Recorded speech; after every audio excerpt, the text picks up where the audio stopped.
আসসালামু আলাইকুম। আশা করি সবাই ভালো আছো। রফিক ইংলিশ লার্নিং পয়েন্টের পক্ষ থেকে সবাইকে স্বাগত। আজকে আমার আলোচনার টপিক হচ্ছে রাইট ফর্ম অফ ভার্ব। আমি আরো কয়েকটি ক্লাস ইউটিউবে আপলোড করেছি রাইট ফর্ম অফ ভার্বের বিষয়ে। আজকের ক্লাসটি আমার গত ক্লাসগুলো থেকে একটি ভিন্ন টেকনিকে আলোচনা করা হয়েছে। আমার পূর্ববর্তী ক্লাসগুলো তোমাদের দেখার অনুরোধ রইল। তবে সাথে এই ক্লাসটিও শুরু থেকে শেষ পর্যন্ত খুব মনোযোগ সহকারে দেখবে। মাত্র কয়েকটি নিয়মে তোমরা রাইট ফর্ম অফ ভার্ব পরিপূর্ণভাবে কমপ্লিট করতে পারবে। চলো তাহলে শুরু করি রাইট ফর্ম অফ ভার্বের মূল আলোচনা। রাইট ফর্ম অফ ভার্বের আলোচনায় আমাদেরকে যে তিনটি বিষয় সবসময় মাথায় রাখতে হবে। Number 1, passage. যে প্যাসেজটি দেওয়া থাকবে সেই প্যাসেজটি প্রেজেন্ট টেন্সে আছে না পাস্ট টেন্সে আছে, বিষয়টা খুব মনোযোগ সহকারে দেখতে হবে। Number 2, sentence. সেন্টেন্সটি অ্যাক্টিভ আছে না প্যাসিভ আছে, সেই বিষয়টা খুব মনোযোগ সহকারে বুঝতে হবে। নাম্বার 3, সাবজেক্ট, সিঙ্গুলার না প্লুরাল। তাহলে এই তিনটি বিষয় খুব মনোযোগ সহকারে আমাদেরকে প্রথমে দেখে নিতে হবে। প্যাসেজ প্রেজেন্ট ফর্মে আছে না পাস্ট ফর্মে আছে, প্রেজেন্ট টেন্সে আছে না পাস্ট টেন্সে আছে, সেটা বুঝবো কিভাবে? প্যাসেজটি যদি পাস্ট টেন্সে থাকে তা চেনার উপায়, অর্থাৎ প্যাসেজটি পাস্ট টেন্সে থাকলে চেনার উপায়। অতীতের কোনো ঘটনা বা সাল যদি প্যাসেজে থাকে, অতীত নির্দেশক কোনো ওয়ার্ড যদি থাকে, প্যাসেজের ভার্ব ভি2 যদি থাকে, অর্থাৎ ভি2 বলতে পাস্ট ফর্মে যদি থাকে, তাহলে বুঝতে হবে প্যাসেজটি পাস্ট টেন্সে আছে বা গ্যাপ থাকা সেন্টেন্সটি পাস্ট টেন্সে আছে। আর যদি এই চিহ্নগুলো না থাকে তাহলে বুঝতে হবে প্রেজেন্ট টেন্সে আছে। অতীতের কোনো ঘটনা বা সাল, যেমন আমরা একটা এক্সাম্পল দেখি, many people sacrifice their life for Bengali language in 1952। এইখানে যেহেতু 1952 সালের কথা বলা হয়েছে, তার মানে এটা অতীতকালীন কোন সময়কে নির্দেশ করছে, তার মানে অবশ্যই এটা আমাদের পাস্ট টেন্সে আছে। তাহলে অবশ্যই আমাদের ভার্বটি কি করতে হবে? পাস্ট টেন্সে করে দিতে হবে, ভার্বটাকে ভি2 করে দিতে হবে। তাহলে এখানে স্যাক্রিফাইস আছে, আমাদের করে দিতে হবে স্যাক্রিফাইস। আচ্ছা, প্যাসেজের ভার্ব ভি2 হওয়া, অর্থাৎ প্যাসেজের ভার্বটি যদি ভি2 থাকে, উদাহরণস্বরূপ when I was a child, এখানে যেহেতু was ভার্বটি ভি2 ফার্স্ট ফর্মে আছে,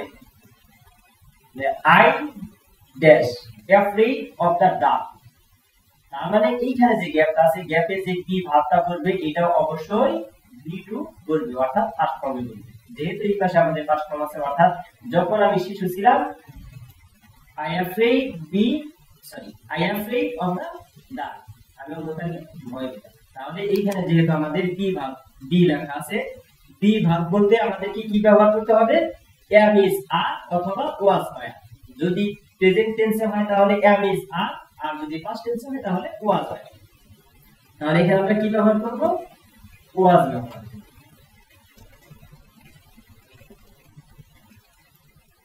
অতীত নির্দেশক কোনো ওয়ার্ড যদি থাকে, অর্থাৎ বাক্যে যদি কোনো অতীত নির্দেশক ওয়ার্ড থাকে, শব্দ থাকে, যেমন আমরা এখানে আলয় শব্দ ব্যবহার করছি। আলয় মূলত একটা বাংলা শব্দ, যেটাকে বাসস্থান বলা হয়। অর্থাৎ এই আলয় শব্দটা মনে রাখবো, এই আলয়ের এ দ্বারা এগো, এল দ্বারা লাস্ট, ও দ্বারা ওয়ান ডে অথবা ওয়ান, আর ওয়াই দ্বারা স্টারডে। তার মানে এগো, last, yesterday, one day, once, এই শব্দ কয়টা যদি, এই ওয়ার্ড কয়টা যদি বাক্যে থাকে তাহলে বুঝতে হবে এটা পাস্ট টেন্সে আছে। যেমন once there lived a poor man in a small village, যেহেতু এখানে once আছে তাহলে বুঝতে হবে এটা অতীতকালীন কোন সময়কে নির্দেশ করে। তাহলে তাহলে এইখানে আমাদের ভাবটা হবে পাস্ট টেন্সে, ভাবটা হবে পাস্ট টেন্সে। তাহলে এটা হবে কি লিড থেকে lead. One day he go to a deep forest for cutting some woods। দেখো এখানে লক্ষ্য করো, এখানে এই বাক্যে আছে ওয়ান ডে, তাহলে ওয়ান ডে হচ্ছে অতীতকালীন সময়কে নির্দেশ করে, তার মানে এখানেও আমাদের ভাবটি হবে পাস্ট টেন্স। তাহলে যেহেতু এইখানে গো দেওয়া আছে, তাহলে গো এর পাস্ট ফর্ম হচ্ছে went. One day he went to a deep forest for cutting some Woods, অর্থাৎ একদিন সে বনের গভীরে কিছু কাঠ কাটতে গিয়েছে।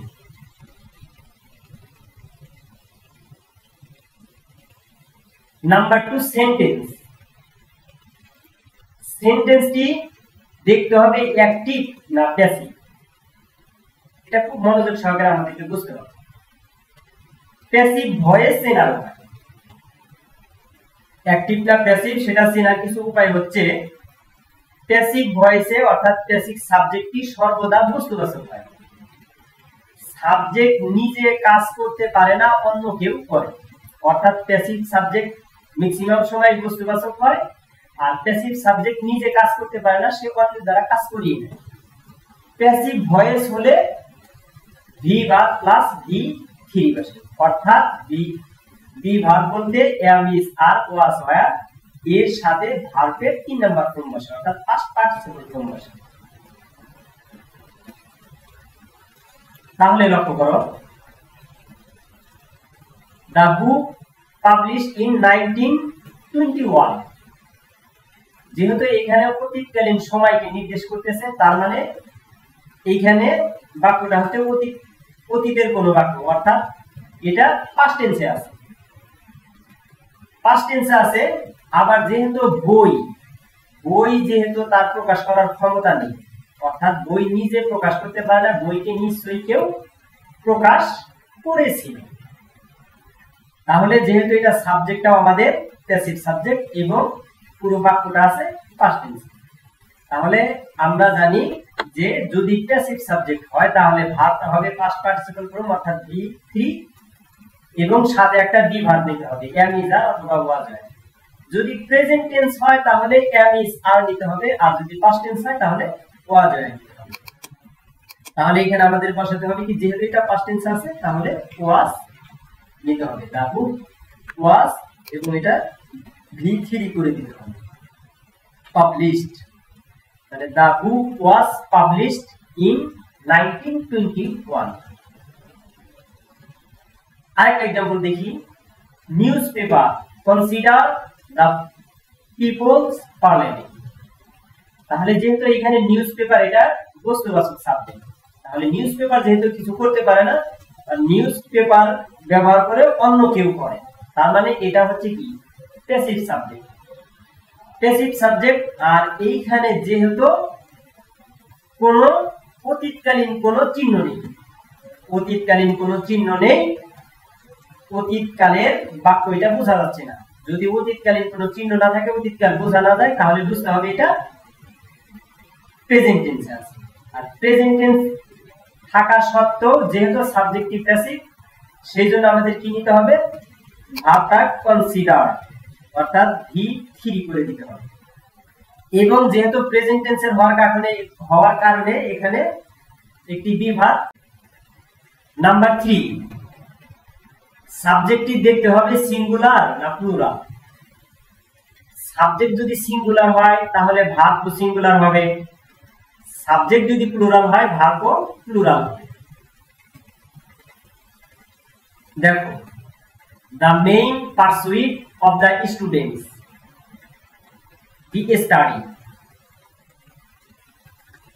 এইখানে তাহলে স্টুডেন্টস যেহেতু এটা প্লুরাল, তার মানে দা স্টুডেন্টস এইটাকে সাবজেক্ট ধরা যাবে না, সাবজেক্ট ধরতে হবে ওইটাকে, অর্থাৎ প্রিপজিশনের পূর্বে যেটা থাকবে সেটাই হবে সাবজেক্ট। তাহলে যেহেতু প্রিপজিশনের পূর্বে দা মেইন পারসুইট আছে, এটাই হচ্ছে আমাদের সাবজেক্ট। আর যেহেতু এই পারসুইট এটা সিঙ্গুলার আছে, অর্থাৎ যদি এই পার্সুইটের সাথে এস যুক্ত থাকতো তাহলে বুঝতে পারতাম যে এটা প্লুরাল আছে। তাহলে যেহেতু পার্সুইট এটি সিঙ্গুলার, সেই ক্ষেত্রে ভার্ব হবে আমাদের সিঙ্গুলার। যেহেতু এখানে বি ভার্ব উল্লেখ করা আছে, তাহলে এইখানে আমাদের ব্যবহার করতে হবে কি, ইজ ব্যবহার করতে হবে। কি ব্যবহার করতে হবে? ইজ ব্যবহার করতে হবে। কিসের জন্য? যেহেতু সাবজেক্টটি সিঙ্গুলার, ভার্ব হবে সিঙ্গুলার, আর যেহেতু সাবজেক্টটি থার্ড পারসন, সেহেতু আমাদের এখানে ইজ ব্যবহার করা হয়েছে।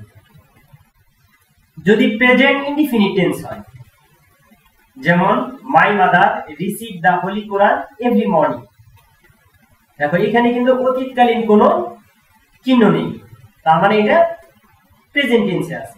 প্রেজেন্ট টেন্সে আছে এবং প্রেজেন্ট ইনডিফিনিট টেন্সে আছে, কারণ যেহেতু এখানে my mother dash receive the holy Quran every morning, তার মানে এইখানে যেহেতু মাই মাদার সাবজেক্টটি হচ্ছে কি third person, third person singular, তাহলে সাবজেক্ট যদি থার্ড পারসন সিঙ্গুলার হয় তাহলে ভার্বের সাথে এস বাই এস যোগ করতে হয়। তাহলে এখানে রিসিভ আছে, এখানে আমরা এস যোগ করে দিব। Receives, my mother receives the holy Quran every morning, আমার মা প্রতিদিন সকালে কোরআন তেলাওয়াত করে। দ্বিতীয় বাক্য, newspaper play a vital role in modern civilization, সংবাদপত্র আধুনিক সভ্যতায় একটি গুরুত্বপূর্ণ ভূমিকা পালন করে। তার মানে এটা হচ্ছে কি অ্যাক্টিভ সাবজেক্ট, এবং যেহেতু এখানে অতীতকালীন কোনো চিহ্ন নেই, তার মানে এটা প্রেজেন্ট টেন্সে আছে, এবং এটা বোঝা যাচ্ছে যে এটা প্রেজেন্ট ইনডিফিনিট টেন্স হবে, যেহেতু অতীতকালীন কোনো চিহ্ন নেই। তার মানে যদি প্রেজেন্ট ইনডিফিনিট টেন্স হয় তাহলে সাবজেক্টে যদি কি হয়, সিঙ্গুলার হয়, সিঙ্গুলার এবং থার্ড পারসন হয়, তাহলে ভার্বের সাথে ইয়েস অথবা ইয়েস যোগ করতে হয়। তাহলে এখানে কি হবে, প্লের সাথে ইয়েস যোগ করে দিতে হবে। Plays, newspaper plays a vital role in modern civilization. Present indefinite tense চিনব কিভাবে? বাক্যে ডেঞ্জারাস থাকলে প্রেজেন্ট ইনডিফিনিট টেন্স হয়, অর্থাৎ ডেঞ্জারাস শব্দ না। এই ডেঞ্জারাস শব্দ দিয়ে আমরা কতগুলো শব্দ মনে রাখবো, যে শব্দগুলো যদি বাক্যে থাকে তাহলে বুঝতে হবে এগুলো প্রেজেন্ট ইনডিফিনিট। যেমন ডেঞ্জারাসের ডি দিয়ে ডেইলি প্রতিদিন, এ দ্বারা অলওয়েজ সর্বদা, এন দ্বারা নরমালি স্বাভাবিকভাবে, জি দ্বারা জেনারেলি সাধারণত, ই দ্বারা এভরিডে প্রতিদিন, আর দ্বারা রেগুলারলি নিয়মিত, ও দ্বারা হচ্ছে অকেশনালি বা অফেন প্রায়, ইউ দ্বারা ইউজুয়ালি সাধারণত, এস দ্বারা সামটাইমস মাঝে মধ্যে। তার মানে এই শব্দগুলো যদি বাক্যে থাকে তাহলে বুঝতে হবে এটা প্রেজেন্ট ইনডিফিনিট টেন্স। তাহলে এই শব্দগুলো যদি থাকে তাহলে বুঝতে হবে প্রেজেন্ট ইনডিফিনিট টেন্স। যেমন it is natural that a man can not live alone, he always need a company. তাহলে যেহেতু এখানে বাক্যে অলওয়েজ উল্লেখিত আছে, অলওয়েজ যেহেতু বাক্যে আছে তাহলে বুঝতে হবে এটা প্রেজেন্ট ইনডিফিনিট টেন্স। তাহলে অবশ্যই আমাদের ভার্বের সাথে সাবজেক্ট অনুযায়ী একটা প্রেজেন্ট ফর্মের অর্থাৎ ভার্বের ভি1 বসাতে হবে। যেহেতু এখানে ভি1 নিড দেওয়া আছে এবং ভার্ব আমাদের সাবজেক্টটা দেখতে হবে, সে সাবজেক্টটা কোন পারসন। সাবজেক্টটা যেহেতু থার্ড পারসন সিঙ্গুলার, সেহেতু আমাদের মূল ভার্বের সাথে একটা এস যোগ করে দিতে হবে। নেক্সট, এই বিষয়টা খুব মনে রাখতে হবে, যখন কোনো গ্যাপে ভার্বের প্রেজেন্ট ফর্ম হবে সেই ক্ষেত্রে অবশ্যই আমাদের সাবজেক্টটা দেখতে হবে যে সাবজেক্টটা কোন পারসন এবং সিঙ্গুলার না প্লুরাল, সেই বিষয়টা খুব মনোযোগ সহকারে মনে রাখতে হবে। বাক্যে যদি ব্র্যাকেটের ভিতরে এরকম নট থাকে এবং নটের সাথে কি থাকে, একটা ভার্বের প্রেজেন্ট ফর্মের রূপ থাকে, তাহলে কি বলবে, ডু নট অথবা ডাজ নট অথবা ডিড নট। আমরা জানি ডু নট অথবা ডাজ নট প্রেজেন্ট ফর্ম হলে ডু নট অথবা ডাজ নট বসে, আর যদি পাস্ট ফর্ম হয় তাহলে ডিড নট বসে। যেমন did work of education they not know what they need, এখানে সাবজেক্ট কি আছে, দে, তার মানে এটা থার্ড পারসন প্লুরাল। যদি থার্ড পারসন প্লুরাল হয় তাহলে ডু নট বলবে, আর যদি থার্ড পারসন সিঙ্গুলার হইতো তাহলে ডাজ নট। তাহলে এখানে কি বলবে, আমাদের ডু নট বলবে। এখানে বলবে হচ্ছে ডু, সরি ডু, তাহলে they do not know what they need. The roads of Dhaka city be not spacious. The roads of Dhaka city, তাহলে এখানে সাবজেক্ট কোনটা আগে আমাদেরকে সেটা নির্ণয় করতে হবে। যেহেতু এখানে মাঝখানে কি আছে, অফ আছে, অর্থাৎ অফ এর পরে যে ঢাকা সিটি আছে সাবজেক্ট এটা না, অফ এর আগে যেটা থাকবে সেটাই হচ্ছে আমাদের সাবজেক্ট। তাহলে সাবজেক্টটা হচ্ছে দা রোড, রোড হচ্ছে থার্ড পারসন এবং কি আছে এখানে এস যুক্ত করা আছে, তার মানে এটা হচ্ছে এখন কি থার্ড পারসন প্লুরাল। তাহলে যদি আমাদের কি থাকে বি প্লাস নট থাকে তাহলে অবশ্যই বি বলতে একটা বি ভার্ব যোগ করতে হবে, এম ইজ আর অথবা ওয়াজ হয়। তাহলে যদি বাক্যটি যদি প্রেজেন্ট টেন্সে হয় তাহলে কি হবে, এম ইজ আর বলবে, আর যদি পাস্ট টেন্স হয় তাহলে ওয়াজ হয় বলবে। যেহেতু এখানে পাস্ট টেন্সের কোনো চিহ্ন নেই তার মানে এটা প্রেজেন্ট টেন্স আছে, আর প্রেজেন্ট টেন্সে থাকলে অবশ্যই এম ইজ আর এর যে কোনো একটা বলবে। তাহলে এখন আমরা কোনটা বসাবো, যেহেতু এটা থার্ড পারসন প্লুরাল অর্থাৎ সাবজেক্টটি যেহেতু প্লুরাল তাহলে আমাদের ভার্ব হবে কি প্লুরাল। আমরা বলেছিলাম সাবজেক্ট যদি প্লুরাল হয় ভার্ব হয় প্লুরাল, সাবজেক্ট যদি সিঙ্গুলার হয় ভার্ব হয় সিঙ্গুলার। তাহলে এখানে বি এর পরিবর্তে কি বলবে, are not. Present perfect tense অর্থাৎ বাক্যে আজরাইল থাকলে প্রেজেন্ট পারফেক্ট টেন্স হবে। আজরাইল বলতে আজরাইল শব্দ না, আমরা প্রেজেন্ট পারফেক্ট টেন্স চিহ্নিত করা যায় এমন কতগুলো শব্দকে মনে রাখার জন্য আজরাইল শব্দটি ব্যবহার করেছি। অর্থাৎ এ তে অলরেডি, যেতে জাস্ট, আবার যেতে জাস্ট নাও, আর তে রিসেন্টলি, ওয়াই তে ইয়েট, এল তে লাইটলি, ই তে ইভা। তার মানে বাক্যে যদি এই শব্দগুলো পাওয়া যায় তাহলে বুঝতে হবে এটা প্রেজেন্ট পারফেক্ট টেন্স। এই শব্দগুলো থাকলে বাক্যে তাহলে বুঝতে হবে এটা প্রেজেন্ট পারফেক্ট টেন্স। আর আমরা জানি প্রেজেন্ট পারফেক্ট টেন্সের গঠন হচ্ছে এখানে ভার্বের রূপ থাকে হ্যাভ অথবা হ্যাজ থাকে প্লাস ভার্বের ভি3 থাকে, অর্থাৎ হ্যাভ হ্যাজ এর সাথে ভার্বের পাস্ট পার্টিসিপল ফর্ম বসে, ভার্বের 3 নাম্বার অবধি বসে। তাহলে দেখি the Bangladesh national cricket team already proved its worth in many and international matches. তাহলে যেহেতু এখানে বাক্যে অলরেডি উল্লেখ আছে তার মানে এটা হচ্ছে প্রেজেন্ট পারফেক্ট টেন্স। আর প্রেজেন্ট পারফেক্ট টেন্স হলে অবশ্যই আমাদের কি করতে হবে, হ্যাভ হ্যাজ নিয়ে আসতে হবে এবং ভার্বের ভি3 করে দিতে হবে। দা বাংলাদেশ ন্যাশনাল ক্রিকেট টিম, তার মানে যেহেতু এখানে সাবজেক্টটা হচ্ছে কি থার্ড পারসন, সাবজেক্টটা হচ্ছে থার্ড পারসন, তার মানে থার্ড পারসন হলে অবশ্যই কি আমাদের হ্যাজ নিয়ে আসতে হবে। আর যদি ফার্স্ট পারসন অথবা সেকেন্ড পারসন হতো তাহলে হ্যাভ নিয়ে আসতাম। তাহলে এখানে হবে কি হ্যাভ,